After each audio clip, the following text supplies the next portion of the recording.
ba? Huwag ka matatakot sa akin? Hindi. Nasubukan mo? So, hello mga totoo mga hinday, magandang hapon po. Mayroon naman tayong panibago. So, ang video na to is para to sa naglaro ng basketball sa bata na sinaway ng security. So, yun, katoto, tignan nyo po. Oh. Ikaw katoto, kung ayaw nyo po maglaro dyan at ayaw nyo magpakandyan sa building na yan, aalis kayo, huwag kayong magagalit sa mamang guard kasi yun naman trabaho nila. So yan, palaban talaga. Maling-mali yung ginagawa nila. Pakon talaga, tinulak lang kunti ng yan pa yung kasama niya. Gusto din kala mo malaki na. Yun pala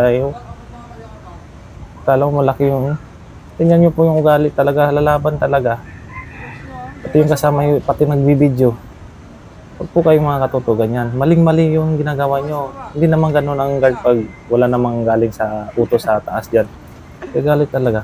Yun, lalaban. Tama pa sinaway ng security.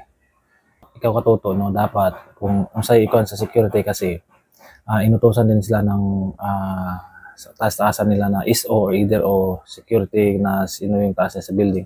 Kasi yun yung trabaho nila. Kung anong kuwan dyan, bawal talaga. Kasi kung hindi nila sundin, tatanggalin sa trabaho. So sana hopefully kayo mga katoto, no, huwag kayong magagalit sa security guard kasi yun naman ang trabaho nila. Hindi naman kayo ganun kung hindi naman sila inutusan, no? So, wali mong katoto, no, huwag mong iganon. Kasi, kumbaga magulang mo na yan si mamang guard, no?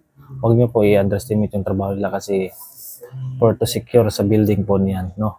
Kung ayaw nyo pong bakuan, alis kayo dyan, huwag kayo bakuan kasi kawawa naman yung tao na makita naman sa iso nila pagagalitan sila, no? Yun lang po mga katoto, mga kahinday, maraming salamat.